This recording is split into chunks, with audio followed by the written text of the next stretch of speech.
Hello everyone, good afternoon. आप सभी लोग कैसे हो? आई होप कि आप सभी लोग अच्छे होंगे और अपनी पढ़ाई को प्रॉपर ढंग से अच्छे से कर रहे होंगे। ठीक है। आज हम लोग फिर नेक्स्ट क्रॉप देखने वाले हैं, कॉटन। ठीक है, जो हमारी कैश क्रॉप है या फिर जो हमारी फैब्रिक क्रॉप्स है, इन सब चीज़ों को देखने वाले हैं। ठीक। इसके पहले हम लोगों ने जो हमारे सीरियल क्रॉप थे, लेग्यूम क्रॉप थे, ठीक है, कुछ हमारे कैश क्रॉप के थे, ठीक, कुछ अदर क्रॉप्स थे, ऑयली क्रॉप्स थे। इन सारी चीजों को हम लोग ने अलग अलग करके अच्छे से प्रॉपर ढंग से पढ़ा पढ़ा। सारी चीजें क्लियर हैं, कोई डाउट नहीं है सेशन से। ठीक।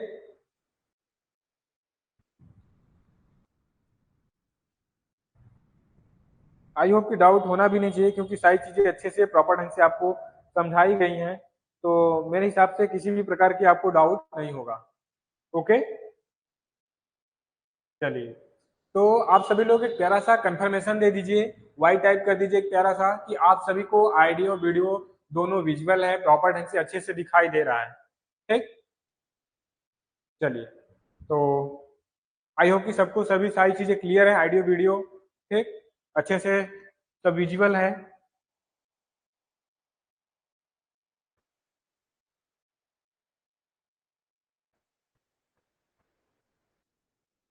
चलिए, हम आज का सेशन स्टार्ट करते हैं। हम आज क्या पढ़ने वाले हैं, कॉटन के बारे में। ठीक। थोड़ा सा ब्रॉड है, बट लास्ट तक क्लास में बने रहिएगा। कोई प्रॉब्लम हो, कोई डाउट हो, तो जरूर डिस्कस कीजिएगा। ठीक।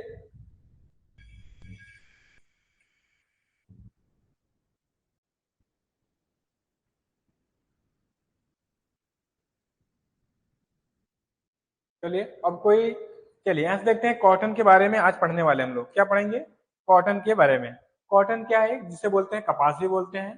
ठीक है, क्या है हमारा, देखिए, गोसिपियम स्पीसीज। ओरिजिन प्लेस क्या है, इंडिया इसका ओरिजिन प्लेस है। फैमिली मालवेसी फैमिली का है। इसके पहले एक क्रॉप का, एक वेजिटेबल का नाम बताइए जो मालवेसी फैमिली का था, जो क्लास में प्रेजेंट है। तो आप सभी लोग बताइए इसी वेजिटेबल जो मालवेसी फैमिली का वेजिटेबल्स था। ठीक। तो वे कौन सा, ओकरा था, भिंडी। और नेक्स्ट चलते हैं इसे क्रोमोजोम नंबर, जो डाइप्लॉइड है। ठीक है, यहाँ तक 2n26, और फिर यह टेट्राप्लॉइड है। ठीक। जो हमारा 52 होता है आपका 52 क्या है, टेट्राप्लॉइड, और ये 26 डाइप्लॉइड हुआ। ओके। चलिए, अब नेक्स्ट क्या है, कॉटन में एरिया देखते हैं ग्लोबल के अकॉर्डिंग, कि पूरे वर्ल्ड में, इंडिया में इनका एरिया और प्रोडक्शन क्या है। एरिया, किस कंट्री में इसका एरिया अधिक है, किस कंट्री में प्रोडक्शन अधिक है। अगर किस कंट्री में इसकी एरिया है, तो उसके किस स्टेट में, इन सारी चीजों को देखते हैं। तो क्या है, पहला हम लोग एरिया प्रोडक्शन किसके पढ़ेंगे, इंडिया में। अपने इंडिया में इसका एरिया प्रोडक्शन क्या है देखते हैं। प्रोडक्शन क्या है इंडिया में, गुजरात का सबसे अधिक है, फिर क्या है, महाराष्ट्र का। जो प्रोडक्शन करता है कॉटन का, वह गुजरात अधिक करता है। उसके बाद कौन करता है, हमारा महाराष्ट्र करता है। फिर नेक्स्ट क्या है, एरिया क्या है। देखिए, प्रोडक्शन की बात हुई, अब एरिया। एरिया में जस्ट क्या है, उसका अपोजिट है। अपोजिट बोले तो महाराष्ट्र में एरिया अधिक है, गुजरात का एरिया कम है। बट प्रोडक्शन कौन करता है, गुजरात अधिक प्रोडक्शन करता है। गुजरात क्या करता है, प्रोडक्शन अधिक करता है। और प्रोडक्शन और एरिया किसका है, महाराष्ट्र का। ठीक, ये इंडिया में क्लियर। अब देखते हैं ग्लोबल के, वर्ल्ड में, पूरे वर्ल्ड में किसका है एरिया, इंडिया का अधिक एरिया है। फिर उसके बाद यूएसए आता है। उसके बाद कॉटन के क्षेत्र में इंडिया में सबसे अधिक एरिया है किसका, कॉटन का। और फिर प्रोडक्शन में क्या है, चाइना अधिक है, फिर यूएसए उसके बाद प्रोडक्शन करता है। इंडिया फिर थर्ड नंबर पे है। ठीक, इसके बाद तो जो हमारा एरिया और प्रोडक्शन दोनों हो गए ग्लोबल पे और इंडिया में भी। ओके। चलिए, अब नेक्स्ट क्या है, टाइप ऑफ कॉटन। कॉटन कितने टाइप के होते हैं, कौन कौन से हैं। एक देसी कॉटन होता है, ठीक है, जो कि वह ओल्ड वर्ड मतलब पुराने देश की कॉटन है। और नेक्स्ट क्या है, एक न्यू वर्ल्ड कॉटन है। ठीक, एक जो नए देश की कॉटन बोलते हैं। तो क्या है हमारा, जैसे पहला क्या है कि देसी कॉटन में दो टाइप के होते हैं। दो टाइप के कौन है, एक अर्बोरियम है और हर्बेसियम है। गोसिपियम अर्बोरियम और गोसिपियम हर्बेसियस। और फिर नेक्स्ट क्या, अमेरिकन कॉटन भी दो तरह के हैं। पहला क्या है, गोसिपियम हिरसुटम, और नेक्स्ट क्या है, गोसिपियम बारबेडेंस। ये दोनों हमारे क्या हुए, अमेरिकन कॉटन हुए। और उसके पहले जो हमारे दो हैं ऊपर, कौन से हुए, जो हमारे दो ऊपर है, कौन, देसी कॉटन। देसी कॉटन में गोसिपियम आर्बोरियम और दो गोसिपियम आपका हर्बेसियम।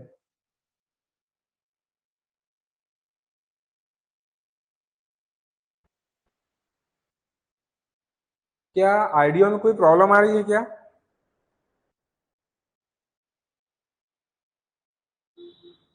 चलिए, अगर नहीं है तो फिर ठीक, नेक्स्ट चलते हैं।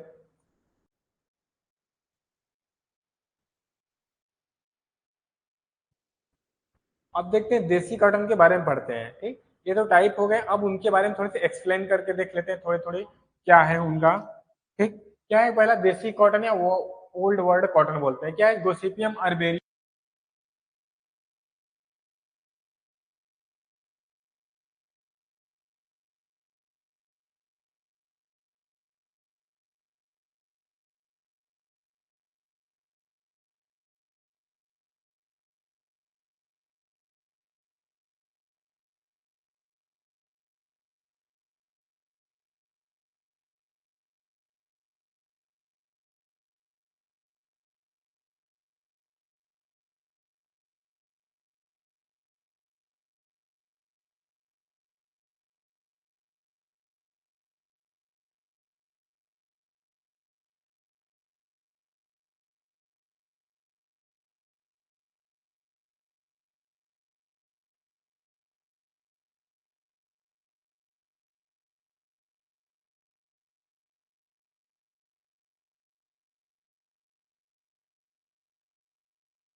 6 मिनट पहले आवाज चली गई है, सॉरी।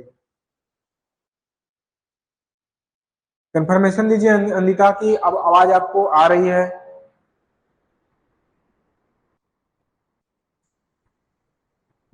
साउंड क्लियर है अब? Yes or no?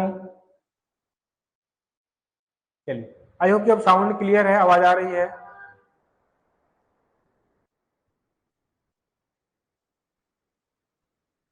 एक बार मुझे कंफर्मेशन दे दीजिए कि आप कहाँ तक पढ़ रहे थे कि आवाज चली गई है। एक बार मैं आपको एक्सप्लेन कर दूं फिर से, शायद आई थिंक कि कुछ चीजें ना समझ में आई होंगी तो वहां से आपको क्लियर हो जाएंगी।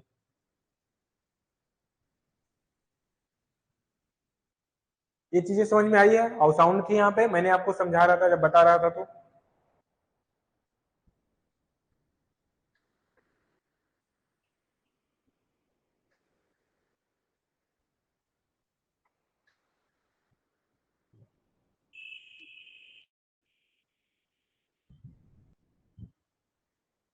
चलिए, जो क्लास में प्रेजेंस है बताइए, आपको कहाँ से आवाज चली गई, आप कहाँ से समझ पाए हैं अच्छे से? लिख के मुझे बताइए, लिख कर बताइए अमेरिकन कॉटन, या फिर इन दोनों में जो डिफरेंस था यहाँ से।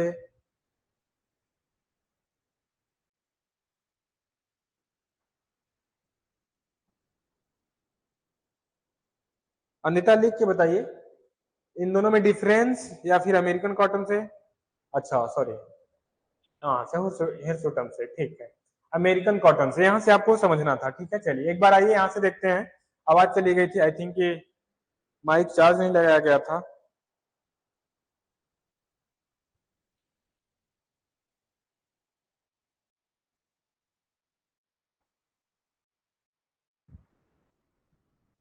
चलिए देखते हैं क्या है। अमेरिकन कॉटन, अमेरिकन कॉटन में से एक था हमारा गोसिपियम बारबेडेंस। नेक्स्ट क्या था हमारा? American hirsutum. तो गोसिपियम हेयरसुटम में देखते हैं क्या है, commonly known as American cotton. इसको क्या जाना जाता है? अमेरिकन कॉटन के नाम से भी जाना जाता है। और फिर यह कमर्शियली ग्रो पर्पज से ग्रोथ किया जाता है। कमर्शियली मतलब उनको अपने यूज के लिए और मार्केट में सेल करने के पर्पज से कमर्शियल रूप से इन्हें यूज किया जाता है। और फिर नेक्स्ट क्या हो गया, फाइबर लेंथ जो होती है 1.8 टू 3.1 सेंटीमीटर तक की क्या होती है, इसकी फाइबर लेंथ होती है, इससे अधिक भी होते हैं। फिर क्या है, जो अकाउंट फॉर द ओवर मतलब पूरे वर्ल्ड की बात कर रहा है कि 90% ऑफ ग्लोबल प्रोडक्शन, ठीक है। इट अकाउंट फॉर ओवर मतलब पूरे वर्ल्ड का जो 90% है वह क्या होता है, यहाँ पे इसकी प्रोडक्शन होती है, ठीक। अब देखते हैं इन दोनों में डिफरेंस क्या है, सीड को लेकर, ठीक है। सीड लेकर फाइबर कलर, लेंथ, लिंट, ठीक है, उसमें गिनिंग परसेंटेज कितना होता है, इन सारी चीजों को लेकर इसमें डिफरेंस क्या है इन दोनों में। ओके, चलिए क्या देखते हैं देसी वर्सेस अमेरिकन कॉटन के बारे में। देसी वर्सेस अमेरिकन कॉटन के बारे में देखते हैं। तो क्या है, जैसे पहला पॉइंट नेचर है उनके इस साइड के, और इधर जो बताए गए हैं इनके क्या है, उनके इंडियन कॉटन है, और जिसे देसी कॉटन भी बोलते हैं। इसको क्या बोलते हैं? देसी कॉटन भी बोला जाता है, ठीक। देसी कॉटन, ये तो अमेरिकन कॉटन है ही। तो देखिए क्या है, सीड रेट जो होता है 10 से 12 केजी पर हेक्टेयर और 18 से 20 केजी पर हेक्टेयर, इसमें रखते हैं हम आपके अमेरिकन कॉटन में। फाइबर कलर जो होता है इसमें डल लाइट ब्राउन होता है, इसमें क्या होता है, व्हाइट क्रीमी कलर का होता है। गिनिंग परसेंटेज क्या होता है, 36 to 42% क्या होता है इसमें, गिनिंग परसेंटेज होता है। जबकि अमेरिकन कॉटन में 80 to 32% होता है। ऑयल कंटेंट जो होता है इंडियन में जो होता है 15 to 26%, जो हमारा क्या है, हमारा अमेरिकन कॉटन, इसमें क्या होता है 40 to 18% क्या होता है, ऑयल कंटेंट, तेल की मात्रा होती है। ओके, चलिए नेक्स्ट चलते हैं।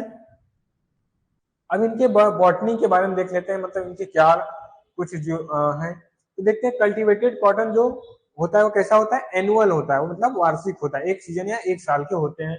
जो cotton found found tap root, cotton में टैप रूट पाए जाते हैं, जैसे मूली में पाया जाता था उस टाइप के इसमें क्या पाया जाता है, टैप रूट पाए जाते हैं। या टू टाइप के इसमें ब्रांच होते हैं, एक मोनोपोडियल ब्रांच होता है, दूसरा सेम्पोडियल ब्रांच होता है। अब मैंने ये चीजें वहां बता रहा था आपको, आई थिंक साउंड नहीं आपको सुनाई दे दिया, साउंड चली गई थी मेरी। तो क्या था, मोनोपोडियल था एक, दूसरा sympodial. Monopodial these are axillary word, ये क्या होते हैं, एक्सिलरी मतलब ऊपर वाले वर्ड होते हैं। इनको क्या बोला जाता है, वेजिटेटिव ब्रांचेस बोले जाते हैं। जो किसी प्लांट के ऊपर वाले बर्ड होते हैं, ये क्या करते हैं, केवल वेजिटेटिव ग्रोथ करते हैं, ऊपर की तरफ ब्रांच इन बर्ड से बढ़ते हुए क्या होती है, चली जाती है, तो क्या होते हैं, वेजिटेटिव ब्रांच होते हैं। अब नेक्स्ट क्या होता है हमारा, सेम्पोडियल ब्रांचेज। ये ब्रांच कैसी होती है, दीज आर रिप्रोडक्टिव ब्रांचेज। कैसी होती है, रिप्रोडक्टिव ब्रांचेज होती हैं हमारी सेम्पोडियल ब्रांचेज। तो बातें क्लियर, जो मोनोपोडियल ब्रांच होता है या वेजिटेटिव ब्रांचेज बोली जाती हैं। अगर पूछ दे आपसे कि मोनोपोडियल ब्रांचेज क्या है, तो इसमें आपको दो चार ऑप्शन मिल जाए, वेजिटेटिव, ठीक है, रिप्रोडक्टिव, या फिर दोनों, या फिर इनमें से कोई नहीं, तो आप क्या बताओगे, जो मोनोपोडियल होता है वो क्या होता है हमारा, वेजिटेटिव ब्रांचेज होता है। जो सेम्पोडियल ब्रांच होता है वो क्या होता है हमारा, रिप्रोडक्टिव ब्रांचेज होता है सेम्पोडियल ब्रांच। ठीक, कोई डाउट इसमें? चलिए अब क्या है हमारा, कॉटन के बारे में और देखते हैं। Cotton known is cotton is known as white gold. Cotton को क्या बोलते हैं, सफेद सोना भी बोला जाता है। क्या बोला जाता है इसको, सफेद से व्हाइट रेगुलेशन भी बोला जाता है। ठीक है, व्हाइट गोल्डन हो गया, सॉरी व्हाइट रेगुलेशन नहीं, व्हाइट गोल्ड बोलते हैं। और फिर क्या है, king of A partial fibre, इसके ए पार्शियल फाइबर का राजा भी बोला जाता है। Cotton length is the measured by arealometer. किससे करते हैं, एरिलोमीटर द्वारा क्या किया जाता है, कॉटन के लेंथ को मेजर किया जाता है। इस इंस्ट्रूमेंट का याद रखिए, एरियलोमीटर। क्या it is in facultative short day, यह शॉर्ट डे प्लांट है। फिर क्या, जर्मिनेशन टाइप जो होता है इसमें इपीजियल होता है। इपीजियल हाइपोजियल आपको मैंने बता दिया था, अच्छे से आई थिंक बताया था, समझ में आई थी इपीजियल क्या था। इपीजियल क्या था हमारा, जर्मिनेशन ग्राउंड एवं, जो उसकी जर्मिनेशन हो रही थी सीड की, वह ग्राउंड के ऊपर होना। ठीक है, अब कॉटन फाइबर की बात करते हैं। कॉटन फाइबर में क्या है देखिए, the cotton fibre is simply an elongation outgrowth. ठीक है, जो हमारा कॉटन फाइबर वह सिंपली जो होता है इलोंगेशन, मतलब उनके ग्रोथ करना, और outgrowth for an epidermal cell of seed coat, जो सीड कोट के आउट में या फिर आउट ग्रोथ, बाहरी ग्रोथ करते हैं उसके सेल में, सीड कोट में, ये क्या होते हैं हमारे, इसे इलोंगेशन के लिए यूज किया। फिर क्या है, द लॉन्ग आउट ग्रोथ। ठीक है, जो आउट ग्रोथ होता है, बाहरी ग्रोथ होता है फ्रॉम द स्टेपल और लिंट। ठीक है, जिसे लिंट, लिंट क्या होता है, जो ये ऊपर वाली क्या होता है, रुई जो है, लिंट जो होता है, स्टेपल और लिंट जो होता है, while shorter out growth from the fuzz. ठीक है, जो इसके फज होते हैं पूरे, इसमें क्या होता है, शॉर्टल जब ग्रोथ होता है, आउट ग्रोथ, तो इससे क्या होता है, फज आता है। ठीक है, अब नेक्स्ट क्या है, इसके क्लाइमेट के बारे में बात करते हैं, सॉइल, पीएच, टेम्परेचर, इन सारी चीजों को हम पढ़ने वाले हैं इसमें। अब क्या नेक्स्ट पढ़ेगा, black soil is the most suitable for cotton. Cotton के लिए क्या होता है, जो ब्लैक सॉइल होता है वो मोस्ट सुटेबल सॉइल होता है। ठीक है, कॉटन के लिए जो ब्लैक सॉइल होता है वो मोस्ट सुटेबल सॉइल होता है। फिर cotton can be successfully grown all soil expected Sandy, saline and water luggage soil, मतलब सैंडी सैलाइन सॉइल हो, बलुई सैलाइन। ठीक है, और क्या हो, वाटर लॉगेज, जहां पे जल जमाव होता है, इन सब सॉइल को छोड़कर मोस्टली जो होता है वह सभी सॉइल में जर्मिनेट कर लेता है, ग्रोथ होता है। ठीक है, लिखा है expected, expect Sandy saline and water luggage soil, तो जिसमें जल जमाव जहां पे हो रहा है, बलुई और सैलाइन सॉइल हो, इन सब को छोड़कर वह किसी भी सॉइल में अपने आप को ग्रो कर लेता है। Cotton need is a fertile soil with good moisture holding capacity. जैसे सॉइल जो वाटर को या फिर मॉइस्चर को अच्छे से होल्ड कर सके, और फिर उसके लिए क्या हो, फर्टिलिटी सॉइल की अच्छी होनी चाहिए। सॉइल में जो फर्टिलिटी, उसकी उर्वरता सॉइल की अच्छी होनी चाहिए, और फिर क्या होनी चाहिए, उस सॉइल की मॉइस्चर होल्डिंग कैपेसिटी क्या होनी चाहिए, बेस्ट होनी चाहिए, अच्छी होनी चाहिए। ठीक, अब फिर क्या, वाटर रिक्वायरमेंट 55, ठीक है, नहीं 550, 550 mm की आवश्यकता होती है। ठीक, 550 की जरूरत होती है, 550 mm की जरूरत होती है इसके वाटर रिक्वायरमेंट की, वाटर की। फिर cotton is a warm season crop. जो हमारा कॉटन कैसा है, या गर्म सीजन का क्रॉप है। इसमें जो पीएच चाहिए वह कितना चाहिए, 5 to 5.8। ठीक है, 5 to 5.8 क्या चाहिए, इसमें पीएच चाहिए, सॉरी 5.5 to 8 चाहिए, मतलब 5.5 से 8 तक इसमें क्या चाहिए, पीएच मान इसकी होनी चाहिए, पीएच वैल्यू होना चाहिए। चीजें क्लियर होनी था, ऐसा नो, चीजें समझ में आई। देखिए, जो क्लास में प्रेजेंस है, एक बार जरूर कंफर्मेशन दीजिए कि आपको चीजें समझ में आई हैं। ठीक है,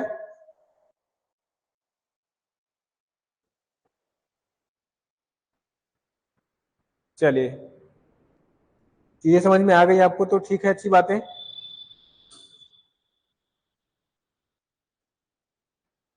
अब टेम्परेचर की बात कर लेते हैं, कॉटन के लिए टेम्परेचर क्या चाहिए।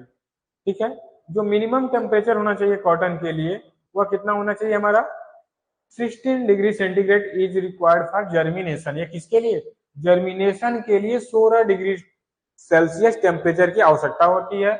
नेक्स्ट क्या है, for proper vegetative growth, proper तरीके से उसमें वेजिटेटिव ग्रोथ के लिए 21 से 27 degree centigrade it can be tolerate temperature, जो 21 से 27 डिग्री सेल्सियस तक इस टेम्परेचर को टोलरेट कर सकता है। ठीक है, जो इसके प्रॉपर ढंग से वेजिटेटिव ग्रोथ होने हैं, जैसे कि लीफ स्टेम, ठीक है, इन सब में जो ग्रोथ होने, उसके हाइट, इन सब में जो ग्रोथ होना है वह कितने तक, 21 टू 27 डिग्री सेल्सियस तक होता है। It can tolerate temperature highly the 43 degree centigrade, यह 43 डिग्री सेंटीग्रेड हाई टेम्परेचर को यह सहन कर सकता है, टोलरेट कर सकता है। ठीक है, कॉटन की एक फीचर्स हुए टेम्परेचर को लेकर, क्या चाहिए इसको, 16 डिग्री सेंटीग्रेड टेम्परेचर चाहिए इसको जर्मिनेट करने के लिए।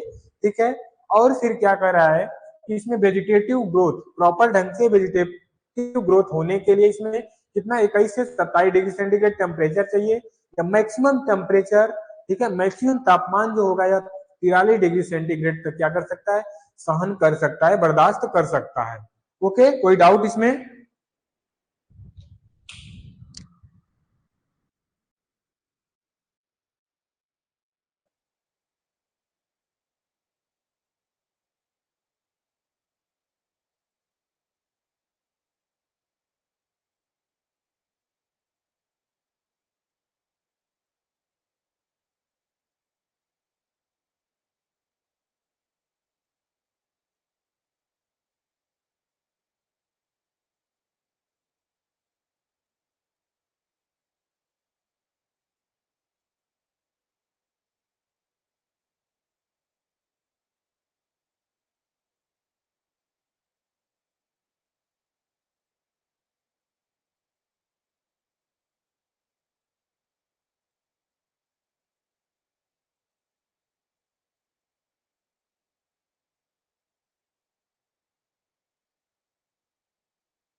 चलिए ठीक है, आइए देखते हैं फिर।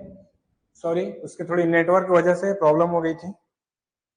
चलिए फिर आते हैं, देखते हैं जहां पे हम लोग थे, क्या टेम्परेचर के बारे में देख रहे थे। क्या था हमारा, मिनिमम टेम्परेचर जो चाहिए इसके सीड जर्मिनेशन करने के लिए 16 डिग्री सेंटीग्रेड टेम्परेचर चाहिए।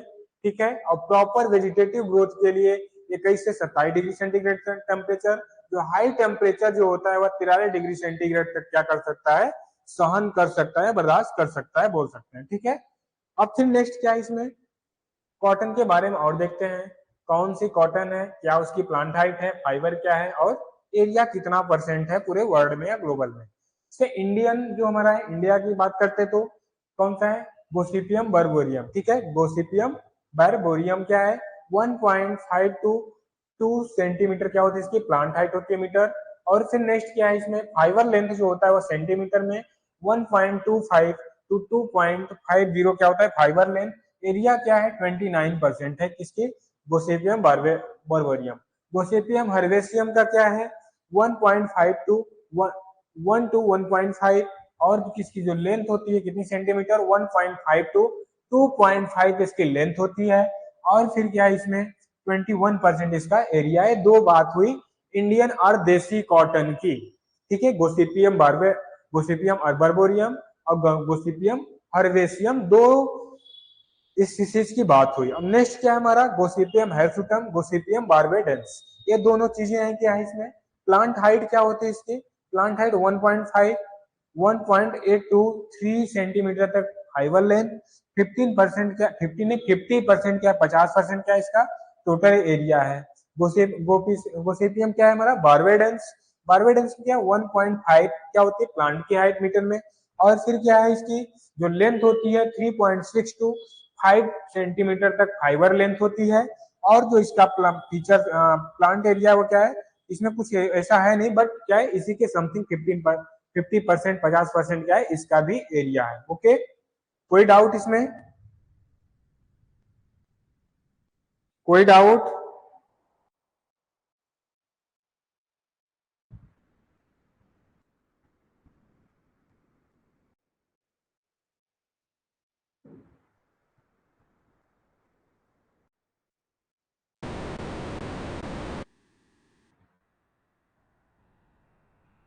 ओके,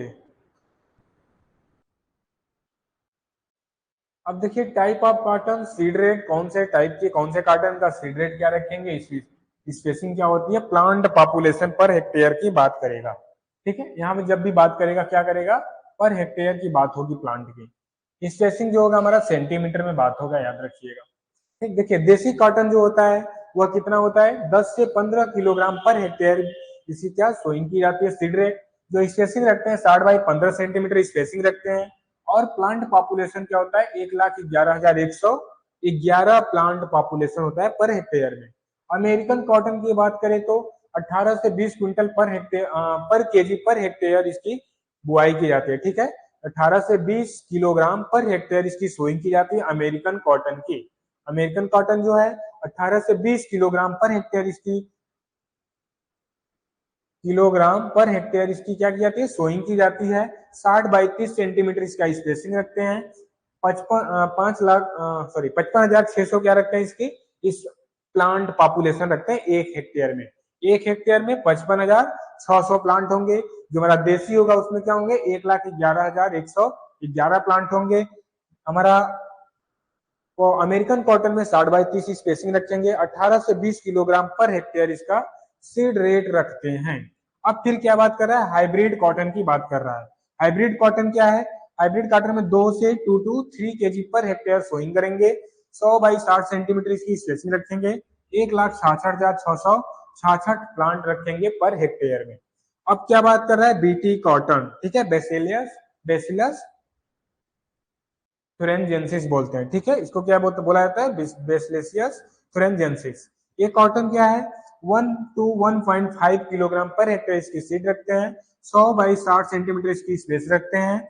10,000 प्लांट पर हेक्टेयर इसकी सोइंग किया जाता है, ठीक। अब फिर क्या है अल्ट्रा नैरो रो, यानी जो यूएसए की वैरायटी मतलब बहुत पतली वैरायटी है। अल्ट्रा नैरो मतलब पतला होता है, नैरो मीन रो मतलब जो बहुत पतली नैरो में लाइन में बुआई की जाती है। क्या है इसमें 1 टू 1.5 रखते हैं। 19 बाई 19 इसकी क्या रखते हैं स्पेसिंग रखते हैं। 2,77,000 क्या होते हैं प्लांट होते हैं पर हेक्टेयर में। ये चीजें देखिए समझा तो दिए, बट आप पढ़ेंगे जितनी बार, आप जितनी बार पढ़ेंगे उतना ही आपको ये सारी चीजें कंसेप्ट क्या होंगे अच्छे से क्लियर होगा। तो आप जितना कोशिश करिए इसको पढ़िए। नहीं याद होता है चार्ट बनाइए, 1-2 बार चार्ट को देखिए, 2 बार 3 बार चार्ट को देखिए। चार्ट देखते देखते आपको सारी चीजें क्या होंगी क्लियर हो जाएंगी, ठीक। फिर इसके बाद कोई डाउट नहीं होगा तो आप जरूर डिस्कस कीजिएगा, ठीक है।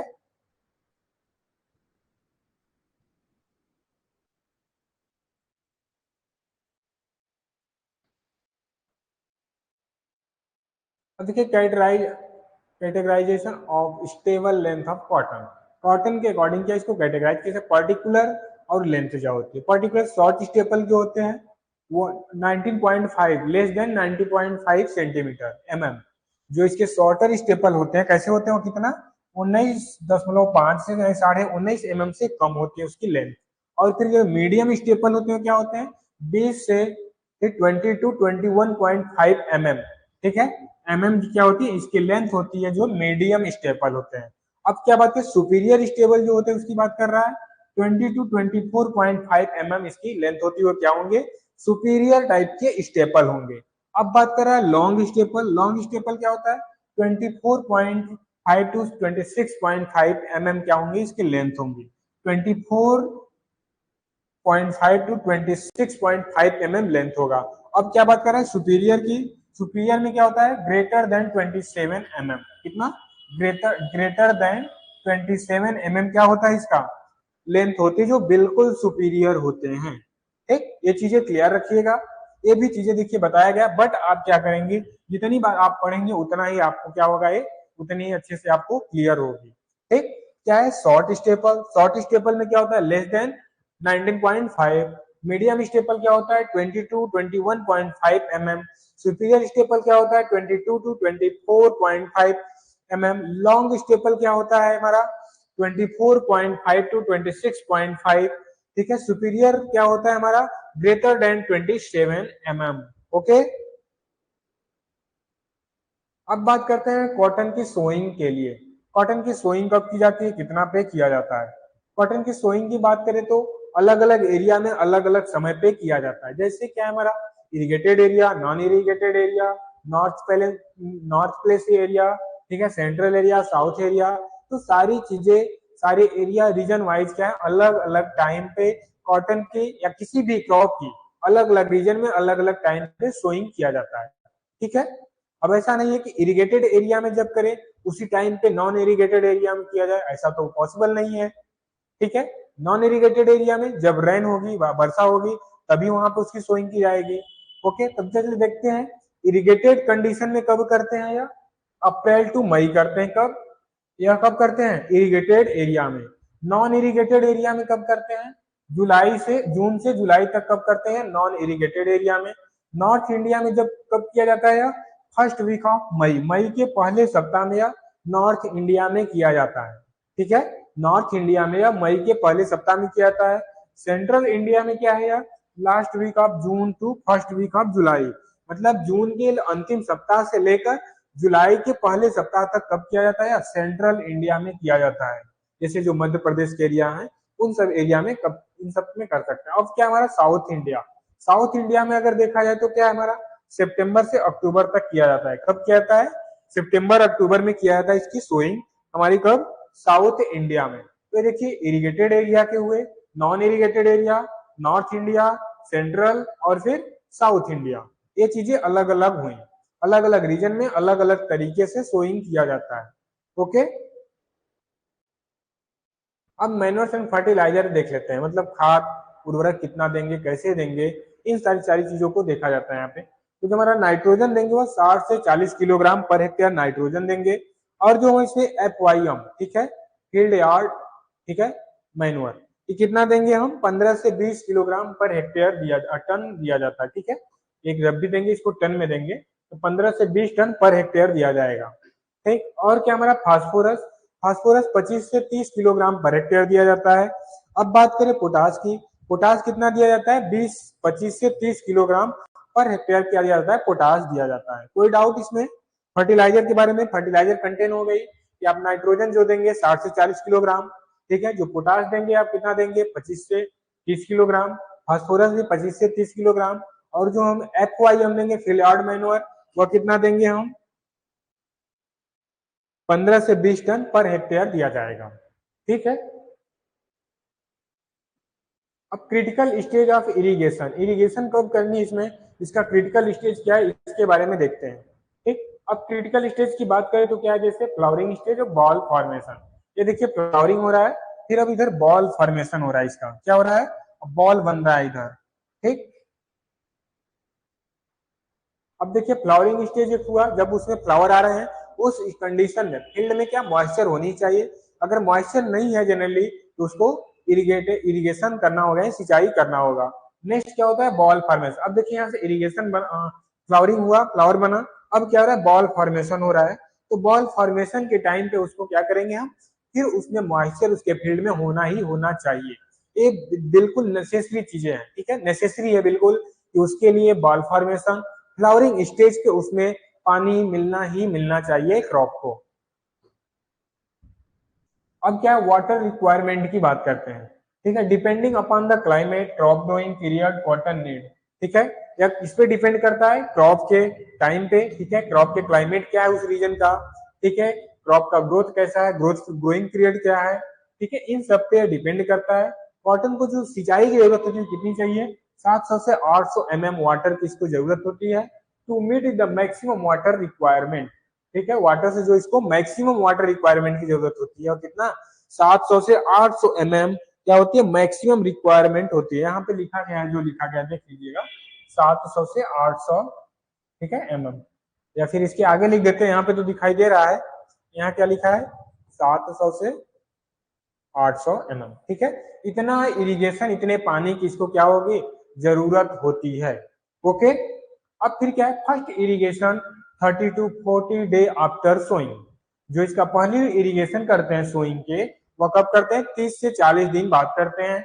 सेकेंड बर्ड फॉर्मेशन स्टेज जो होता है, दूसरा सेकेंड जब इरिगेशन करते हैं कब, बर्ड जब उसमें बनने लगते हैं तब उसमें दूसरी सिंचाई की जाती है। जो थर्ड फ्लावरिंग स्टेज पे दिया जाता है, जो तीसरा हम सिंचाई देते हैं उसमें फ्लावरिंग स्टेज पे करते हैं। नेक्स्ट क्या करते हैं बॉल फॉर्मेशन पे किया जाता है, ठीक, ये चीजें याद रखिएगा। अब देखते हैं बीटी कॉटन के बारे में बात करते हैं।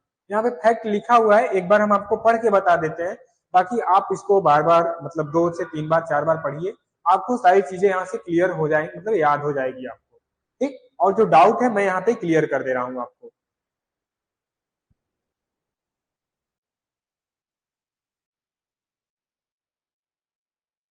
चलिए क्या है BT cotton was first develop, जो बीटी कॉटन है इसको बेसिलियस थ्रू एजेंसीज बोलते हैं, ठीक है, थ्रू जेंसिस। तो थ्रू जेंसिस क्या फर्स्ट डेवलप्ड 1987, ठीक है, मॉन्साटो यूएसए, यह कहाँ किया गया था यूएसए में 1987 में पहली बीटी कॉटन को डेवलप किया गया था। और and release for commercial cultivation की जो रिलीज किया गया for the first time in the world, world में 1996 में किया गया, 1996 में किया गया था कमर्शियली रूप से इसकी कल्टीवेशन करने के लिए पूरे वर्ल्ड में 1996 में किया गया था। डेवलप कब किया गया था 1987 में किया गया था, 1987 में किया गया था, ठीक है, कहाँ किया गया था मॉन्साटो यूएसए में किया गया था, मॉन्साटो यूएसए में इसकी डेवलप किया गया था इसको। अब नेक्स्ट क्या है BT cotton was introduce in India 2002, मतलब ये 2002 में इंडिया में इसको इंट्रोड्यूस किया गया बीटी कॉटन को, ठीक है, जो हमारा बीटी कॉटन है इसको 2002 में इंडिया में पब्लिश किया गया, मतलब बताया गया, इंट्रोड्यूस किया गया। इसकी वैरायटी क्या है एमआरसी 6304, एमआरसी 6301, नेस्ट 12 162, अंकुर 09, अंकुर 651, ठीक है, एनएससी 145, ठीक है, बोनी बेटी एनसीएस, ठीक है 207, मल्लिका ठीक है बीटी जीके, तुलसी 4, ब्रह्मा बेटी इत्यादि, मतलब ये सब क्या है इसकी वेराइटी कुछ है। अब बीटी कॉटन के बोलते हैं बेसिलस thuringiensis, क्या होता है बेसिलस thuringiensis होता है बीटी का means it is the soil bacterium that produce the protein lethal to, ये क्या होते हैं यहाँ बताया गया है कि Bacillus thuringiensis is a soil bacterium, यह क्या है एक सॉइल बैक्टीरियम है, बैक्टीरिया है दैट प्रोड्यूस द प्रोटीन, जो प्रोटीन लेथल प्रोटीन से लेकर क्या करते हैं insect larva affecting the digestive system of bollworm, जो बॉल वर्म होते हैं इनके डाइजेस्टिव सिस्टम को क्या करते हैं अफेक्ट करते हैं, और फिर क्या करते हैं लेथल प्रोटीन को प्रमोट करते हैं, ठीक है, इन इंसेक्ट लार्वा अफेक्टिंग, जो इसमें लार्वा होते हैं इंसेक्ट होते हैं उसको अफेक्ट करते हैं और उसके डाइजेस्टिव सिस्टम को, ठीक है, बॉल वार्म जो होते हैं उनके डाइजेस्टिव सिस्टम को या अफेक्टेड करते हैं, इनके लार्वा को भी अफेक्टेड करते हैं, चीजें क्लियर। और फिर क्या एक तरह क्या है सॉइल बैक्टीरिया है, क्या है सॉइल बैक्टीरिया में।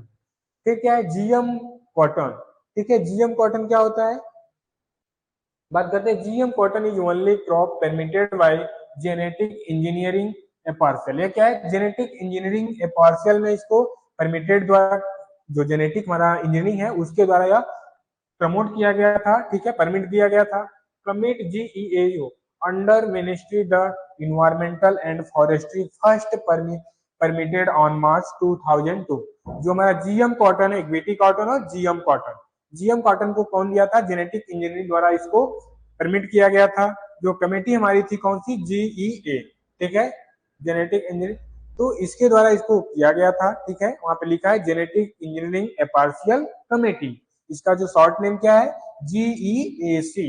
इसके अंडर में क्या, under ministry of environmental and forestry, जो इन्वायरमेंटल एंड फॉरेस्ट्री मिनिस्ट्री है उसके अंडर में जेनेटिक इंजीनियरिंग ए पार्शियल द्वारा इसको परमिशन दिया गया। परमिट ऑन, जो परमिशन दिया गया था इसको कब दिया गया था, मार्च 2002 में दिया गया था जीएम कॉटन को परमिशन, ठीक है। अब फिर क्या हाइब्रिड वेराइटी की बात करते हैं। ये क्या है, H4 is the first intra specific hybrid variety. यह क्या है हमारा, जो H4 है यह पहली इंट्रा स्पेसिफिक हाइब्रिड वेराइटी है ऑफ कॉटन की, ठीक। और फिर क्या है, it was the first commercial hybrid variety of cotton. यह क्या है, कॉटन की कमर्शियल फर्स्ट हाइब्रिड वेराइटी है। फिर क्या है, developed in the world by the crossing G67 cross American नेक्ट्रो नेक्टोरलेस, ठीक है, या किसके द्वारा, G67 और अमेरिकन नेक्टोरलेस द्वारा डॉक्टर सीटी पटेल के द्वारा यह सूरत में किया गया था 1970 में, ठीक है। हमारा जो H4 वेराइटी है यह क्या है, कमर्शियल, पहली है कमर्शियल वेराइटी है। इसको वर्ल्ड में, जो एक पूरे वर्ल्ड में इसको प्रकाशित किया गया, क्रॉसिंग किया गया किसके में, G67 और अमेरिकन नेक्टोरलेस, इन दोनों वेराइटी का क्रॉस करा के किसके द्वारा, डॉक्टर सीटी पटेल द्वारा कराया गया था। कहाँ पे कराया गया था, यह सूरत में कराया गया था, ठीक है, जेयू सूरत में कराया गया था। और फिर क्या है, वरा लक्ष्मी है, first intra specific hybrid between Gossypium hirsutum and Gossypium barbadense. इन दोनों में क्रॉस करा के पहली इस इंट्रा स्पेसिफिक हाइब्रिड तैयार किया गया, release from the USA Dharwar, ठीक है, यूएसए धरवाड़ में इसको क्या किया गया, इसके द्वारा किया गया, यूएसए में धरवाड़ द्वारा इसको क्या रिलीज किया गया। अब क्या है, सूर्या सविता, ठीक है, मरु विकास एंड धनलक्ष्मी, ये क्या है, इसकी वेराइटी और भी है। वेराइटी आप पढ़ लीजिएगा एक बार, ठीक है, ये भी वेराइटी दी हुई है पार्टिकुलर, और उनके वेराइटी देसी ओल्ड कॉटन की वेराइटी G77, और फिर दिग्विजय, इजिप्टियन कॉटन के सुजाता साविन, ठीक है, ये जो नॉन हाइब्रिड है साविन वेराइटी। अब फिर क्या अमेरिकन कॉटन है, अमेरिकन कॉटन क्या है, MCU4 589। अब फिर क्या इंट्रा स्पेसिफिक वरा लक्ष्मी HB224, और फिर क्या है HB105 DCH32। अब फिर क्या इंट्रा स्पेसिफिक में H4 सूर्या सविता JKHY1, ये वेराइटी हुई।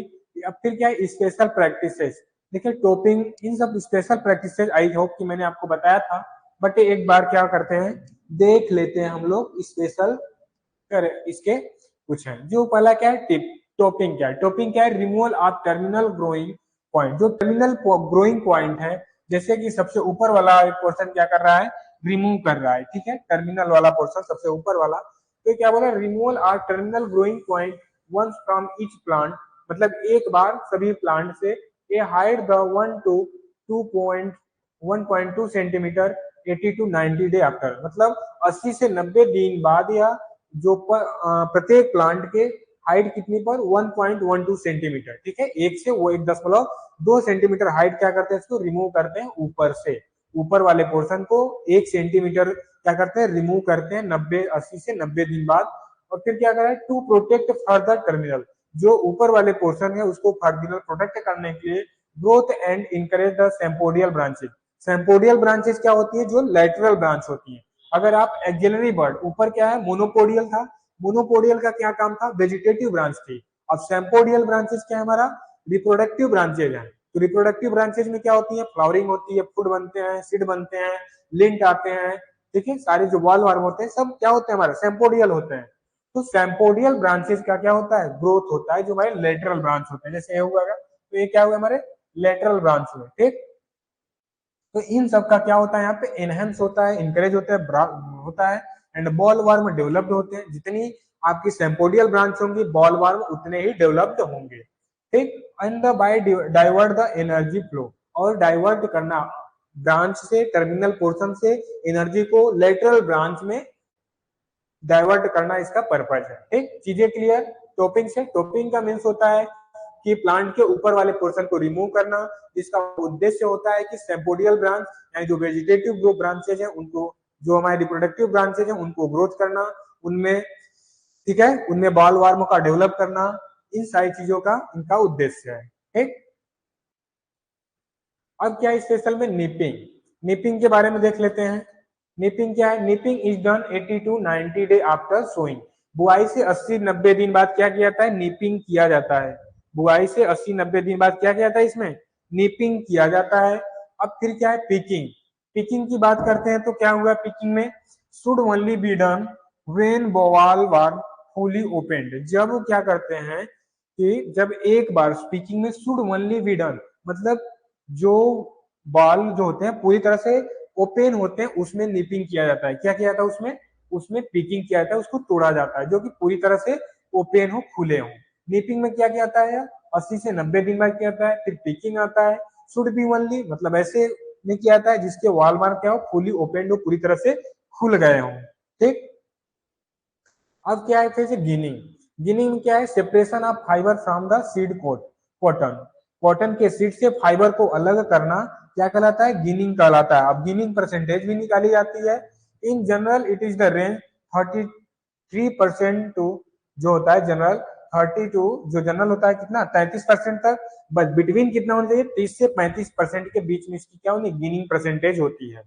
गिनिंग परसेंटेज जो कॉटन का होना चाहिए वो कितना होना चाहिए, 30 से 35% के बीच में होना चाहिए। बट जो जनरल रेंज इसका जो होता है वो 33% होता है, ठीक है। चलिए अब गिनिंग परसेंटेज निकालने की बात कर लेते हैं। गिनिंग परसेंटेज क्या होता है, वेट ऑफ फाइबर, मतलब आपने कितना फाइबर निकाला, सारे फाइबर को कलेक्ट करके उसका वेट करेंगे। फिर वेट ऑफ सीड, कितना सीड निकला उसके, कितनी फाइबर निकली, कितना सीड निकला। तो ठीक है, यहाँ पे क्या लिख रहा है, वेट ऑफ फाइबर, ठीक है। वेट ऑफ फाइबर अपॉन क्या बोल रहा है, वेट ऑफ सीड, मतलब इसके बटे में, इन दोनों का अनुपात।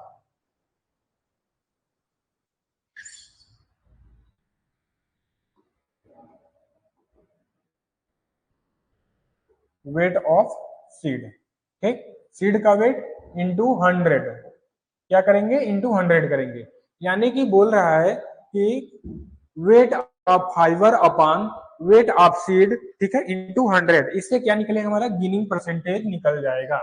अब फिर क्या है, इट वेरियस फ्रॉम, ठीक है, 20 to 30% इज गोसिपियम अर्वेरियम। जो गोसिपियम अर्वेरियम में जो होता है वो कितना, 28 से 30% तक होता है। अब फिर क्या करा है, 34 से 38%, 34 to 38% इन गोसिपियम हेरसुटम। गोसिपियम हर्सुटम में जो इसकी परसेंटेज होती है कितनी, 34 से 38% होता है किसमें, गोसिपियम हेरसुटम में। अब क्या करा है, 36 to 40% in Gossypium herbaceum. Gossypium हर्बेसियम में कितना होता है, और गोसिपियम बार्बेडेंस में, इन दोनों में सेम है कितना, 36 से 42%। Gossypium herbaceum, Gossypium barbadense. अब फिर बात करें cotton seed, cotton seed after the removing lint, जो कॉटन के ऊपर रुई होता है सीड के ऊपर, उसको रिमूव करने के बाद क्या होता है, कॉटन सीड निकलता है। Cotton seed equal to lint plus seed plus lint. जो कॉटन सीड होता है वो किसका होता है, सीड होता है, और उसमें लिंट मिक्स होते हैं, इन दोनों का होता है, क्या होता है, कॉटन सीड होता है, ओके। अब बात करते हैं डिलिंटिंग, डिलिंटिंग आई थिंक मैंने पढ़ा दिया था, बताया भी था हॉर्टिकल्चर जब मैं पढ़ा रहा था तो। अब क्या लिंट इंडेक्स देखते हैं। लिंट इंडेक्स क्या है, लिंट इंडेक्स में वेट ऑफ 100 कॉटन सीड, मतलब कॉटन के 100 सीड का वेट, कॉटन के 100 सीड का weight upon 100 into ginning percentage. पहले आपको क्या निकालना पड़ेगा, गिनिंग परसेंटेज निकालना पड़ेगा। गिनिंग परसेंटेज का फार्मूला क्या है, weight of fibre upon weight of seed into 100 equal to ginning percentage. तो यहाँ से आप गिनिंग परसेंटेज निकालेंगे पहले, उसके बाद आप क्या करेंगे, लिंट इंडेक्स कैलकुलेट कर पाएंगे। लिंट इंडेक्स कैलकुलेट करने के लिए क्या चाहिए, वेट ऑफ, ठीक है, चलिए यहाँ पे वो लिखा गया वेट ऑफ 100 सीड कॉटन, मतलब कॉटन के 100 सीड का वेट लेंगे into 100 into upon 100 into ginning percentage. अब देखिए क्या करते हैं, H2SO4 सल्फ्यूरिक एसिड बोलते हैं, यूज फॉर डिलिंटिंग इन कॉटन। ठीक, एक बाल का जो वेट होता है कितना होता है, 170 ग्राम होता है। कितना होता है, 170 ग्राम होता है। कितना, एक बाल का वेट होता है जो हमारा। अब वीड मैनेजमेंट की बात करते हैं, जो जर्नलिस्ट में वीड होते हैं कौन कौन से हमारे होते हैं, क्या है, कॉटन फील्ड वीड में, ठीक है, बर्मुडा ग्रास, ठीक है, नट सेज, कॉर्ब ग्रास, ठीक है, ब्रानियार्ड ग्रास, जॉनसन ग्रास, ये क्या हुए, कॉटन फील्ड में जो ग्रॉस होते हैं, फिर वीड होते हैं। अब मेजर इंसेक्ट की, जैसे अमेरिकन बॉल वार्म, ठीक है, कुछ pink ball warm, spotted ball warm, cotton aphid, ठीक, रेड कॉटन बर्ग, ठीक, cotton stem weevil, leaf hopper, ठीक, ये क्या हुए इनके कुछ साइंटिफिक नेम है, हेलियोप्टेरा एर्जिरा। तो ये कुछ हुए इनके साइंटिफिक नेम। फिजियोलॉजिकल डिसऑर्डर किसकी वजह से होता है देख लेते हैं, क्या है, जैसे क्या है, बॉल, बेड बॉल या फिर ओपनिंग, बेड बॉल ओपनिंग या फिर टीरक बोलते हैं, क्या है, अर्ली सोइंग, जल्दी बुआई करने से या फिर वाटर स्ट्रेस से होता है। फिर क्या है, क्रिंकल लिप, क्या होता है, क्रिंकल लिप में एमएन की, मैग्नीशियम की कमी से होता है, ठीक है। फिर क्या है, लिटिल लिप क्या होता है, जिंक की कमी से होता है। रेड लिप क्या होता है, अमेरिकन कॉटन मोर ससेप्टिबल, इसके क्या होता है, जो रेड लिप के अमेरिकन कॉटन क्या होता है, अधिक ससेप्टिबल होता है।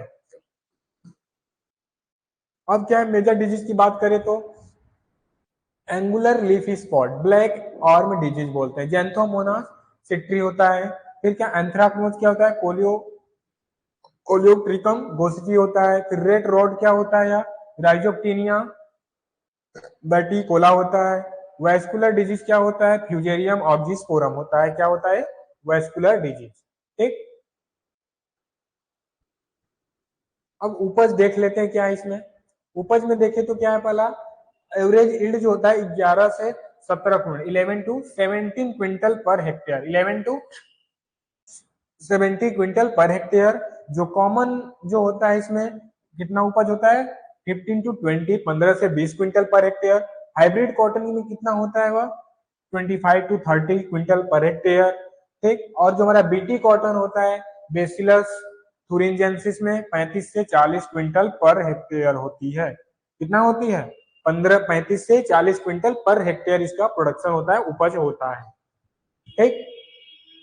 अब कॉटन के कुछ फैक्ट के बारे में बात करते हैं, क्या देखते हैं, कॉटन के कुछ फैक्ट क्या है। Cotton fibre is an elongation outgrowth of epidermal cell, ठीक है, सेल कॉटन। सेम्पोडियल क्या होता है, कॉटन ग्रोइंग ब्रांचेज, ये क्या होता है हमारा, रिप्रोडक्टिव ब्रांचेज होता है जो कि कॉटन को ग्रो करता है। मोनोपोडियल, कॉटन स्टेम ब्रांच और लेटरल ब्रांच, ये क्या होता है, लेटरल ब्रांच जो कि कॉटन के स्टेम, लीफ, इन सब का ग्रोथ करते हैं। Square is the appear of the flower bud is cotton, cotton के फ्लावर जो होते हैं देखने में कैसे लगते हैं, स्क्वायर में आते हैं, ठीक। फिर क्या, फाइबर क्वालिटी इज द जज बाय स्टेपल लेंथ, उसके स्टेपल लेंथ से, एंड फाइबर थिकनेस, फाइबर कितना फाइनेस है, ठीक, इन चीजों से उसके क्वालिटी को हम जज करते हैं। फिर क्या, micronaire is the instrument is the measure fineness, जो फाइनेस होती है वो कौन सा इंस्ट्रूमेंट यूज किया जाता है, माइक्रोनैर, ठीक है। माइक्रोनैरे जो एक इंस्ट्रूमेंट है वह इसके फाइननेस को क्या होता है, मेजर करने का इंस्ट्रूमेंट है, okay.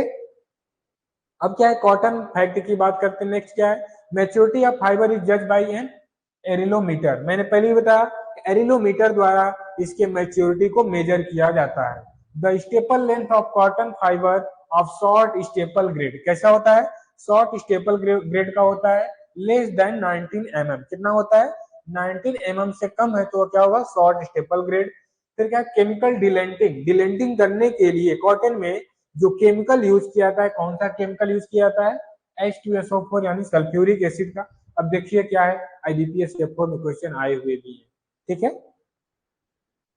Cotton is the highly salt tolerant, cotton plant जो है यह सॉल्ट टोलेरेंट को टोलेरेट करता है, मतलब सैलिनिटी सॉइल है उसको अच्छे से टोलेरेट कर सकता है, सहन कर सकता है। देखिए ये भी आपके आपको क्वेश्चन में आए हुए हैं। अब फिर क्या है, फॉर द एरोनोमिक प्रोडक्शन, जो एरोनोमिक प्रोडक्शन है, cotton is the main crop is the western planet plateau, and hills arrow climate zone, यह देखिए नाबार्ड में आया, जिससे जो एग्रोनॉमिकल प्रोडक्शन होता है कॉटन का, या मेन क्रॉप है कहाँ पे, वेस्टर्न प्लेट्यू का, ठीक है, वेस्टर्न जो हमारा पश्चिमी पठार है वहां का यह मेन क्रॉप है जहाँ पे अच्छे से होता है। एंड हिल एग्रोक्लाइमेटिक जोन, और हिली एरिया जो एग्रोक्लाइमेटिक जोन है वहां पे मेनली रूप से वहां पे प्रोडक्शन किया जाता है, ठीक। अब फिर क्या है, cotton seed cake, cotton seed cake एक जो इसका सीड केक यानी खली होता है, excellent excellent protein supplement for ruminant, मतलब जो पशुओं के लिए प्रोटीन प्रोवाइड कराता है अच्छा खासा। फिर BT cotton is the effective against ball warm, जो बीटी कॉटन होता है वह इफेक्टिव होता है किसके, बॉल वार्म के अगेंस्ट, ठीक है। Paste complex of cotton, in India BT cotton is grown on about 8 million per hectare area, ठीक है। 8 मिलियन हेक्टेयर एरिया में क्या कॉटन को ग्रो किया जाता है। 90% टोटल कॉटन एरिया, जो टोटल एरिया कॉटन का होता है उसका 19% बीटी कॉटन का ग्रो किया जाता है। फिर टॉक्सिक पिगमेंट जो होता है phenol compound presence in cotton gossypol, ठीक है, जो हमारा इसमें टॉक्सिक कंपोनेंट होता है क्या होता है, गैसिपोल। फिर cotton is the highly sensitive to 2,4-D, अगर 2,4-D इसके थोड़ी भी पड़ गई तो उसके क्या होगा, डेड करना स्टार्ट हो जाता है, क्योंकि एक हर्बिसाइड की भी तरह यूज किया जाता है और फिर इसे हार्मोन्स की तरह भी यूज किया जाता है। अगर 20 ppm से अधिक यूज करते हैं तो क्या हो जाता है इसके लिए, हर्बिसाइड बन जाता है, ठीक। 2,4-D resistance to cotton gene, gene TFA, यह क्या है, जो कॉटन में जीन आता है TFDA, इसके क्या होता है, रेजिस्टेंस होता है, अवरोध करता है इसमें, ठीक। अब क्या है कॉटन फैक्ट में, fibre leafy the disease the cotton the caused by due to 2,4-D, ठीक है। द एक्स्ट्रा लॉन्ग स्टेपल जो होता है वैरायटी ऑफ कॉटन MCU5 एक वैरायटी है, ठीक। The first spinning variety Egyptian cotton release in India Sujata, जो हमारा इजिप्टियन कॉटन पहली बार इंडिया में प्रोड्यूस रिलीज किया गया, सुजाता किया गया, ठीक है। अब फिर क्या, the appearance of flower bird, जो फ्लावर बर्ड को देखने में इन कॉटन में इन द स्क्वायर कैसे लगते हैं, स्क्वायर में आते हैं। फिर cotton is often cross pollination, इसमें कैसा होता है, ऑफेन क्रॉस पॉलिनेशन होता है। ऑफेन क्रॉस पॉलिनेशन नहीं आया तो आपको हॉर्टिकल्चर की पहली और दूसरी तीसरी क्लास देखनी पड़ेगी, 3 क्लास, ठीक। अब फिर क्या, cotton is deep rooted, cotton कैसा है, डीप रूटेड क्रॉप है। हैविंग टैप रूट, इसमें हैवी टैप रूट देखने को मिलता है। फिर क्या है, fibre length and the fibre thinness genetic trait, से क्या है, जेनेटिक ट्रेट से लक्षण है। एक जीनिक spinning performance measured by the number of count, जो इसमें स्पिनिंग परफॉर्मेंस मेजर किया था वह नंबर ऑफ काउंट गिन के किया जाता है। Weight of one ball cotton is the 170 kg, ठीक है। जो एक बेल कॉटन का होता है कितना होता है, 170 ग्राम का होता है, ठीक। तो आज का क्लास इतना रहा कॉटन के बारे में, चीजें समझ में आई, आज के लिए थैंक यू सभी को। चीजें समझ में आई अनिता, एस आर नो, ठीक है। जो फैक्ट था मैंने फैक्ट बताया, जो डाउट थे आपके डाउट क्लियर हुए, आपको कोई डाउट तो नहीं है अभी तक जो पिछले क्लास में अभी पढ़े आप।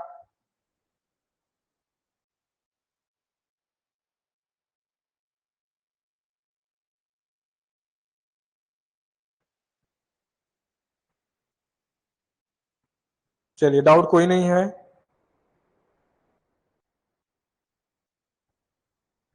तो अच्छी बातें हैं, कोई डाउट नहीं।